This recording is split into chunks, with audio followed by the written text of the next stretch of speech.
अच्छा, आप जब एक अच्छे ठेकेदार बन चुके थे, लगभग 10 साल आप ठेकेदारी कर भी चुके थे, तो फिर आपके दिमाग में ऐसा क्या है कि नहीं, अब मुझे राजनीति की तरफ चलना चाहिए? बड़ी मजबूरी में। जैसे? मजबूरी में ऐसा हुआ कि हमारे गांव में 3 गांव जुड़ गए थे। तो अब जो श्री बावन सिंह जी हैं, जो विधायक जी हैं, इनके पिताजी श्री राम सिंह, बाबू श्री राम सिंह थे। तो उनकी हमारे गांव के प्रधान से पटती नहीं थी।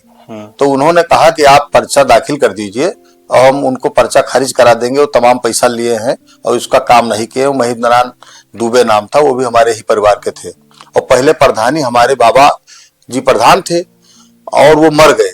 तो उप प्रधान जो है महेंद्र नारायण दुबे जी थे।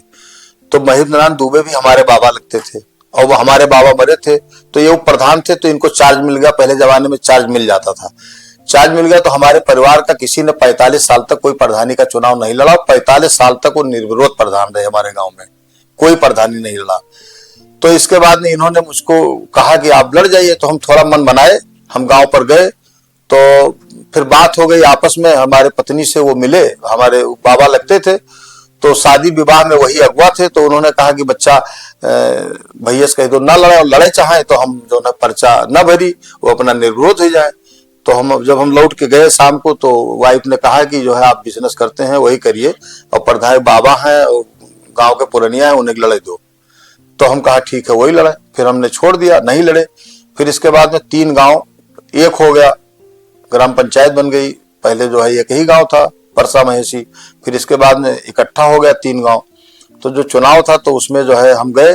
तो उन्होंने कहा कि आप बीडीसी लड़ जाइए, तो हम प्रधानी लड़ जाए। तो हम बीडीसी पहले तो नहीं चाहते थे, लेकिन हम बीडीसी लड़ गए। तो लड़ गए तो हमारी जो है बावन सिंह से बहुत पटती थी, इनके परिवार से हम बहुत नजदीक थे। तो इनकी माता जी जो है जिला पंचायत लड़ रही थी, वहां पर एक आदमी जो है और बीडीसी लड़ रहा था।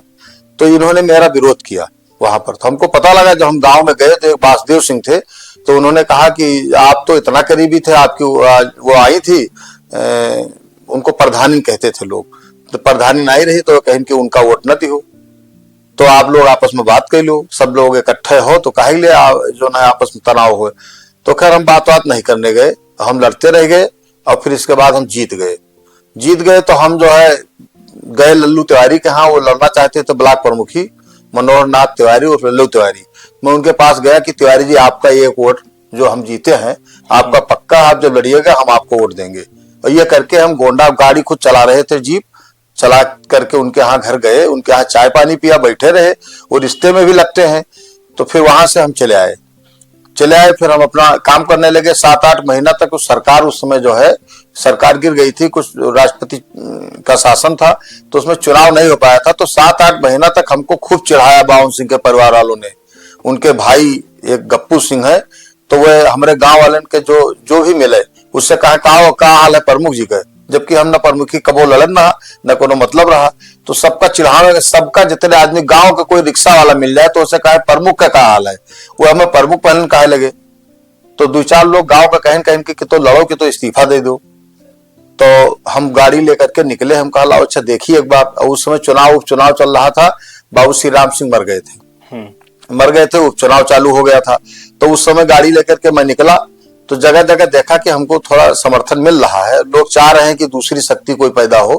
तो तमाम लोगों ने कहा कि हम वोट देंगे, लेकिन अब हमारा वोट पड़ जाए तब जानो।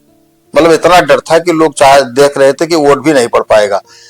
खैर हम चलने लगे तो हमको कुछ थोड़ा मिला और इनके लोगों के चिढ़ाने से हम लड़ गए। तो फिर इसके बाद हम चुनाव जीत गए।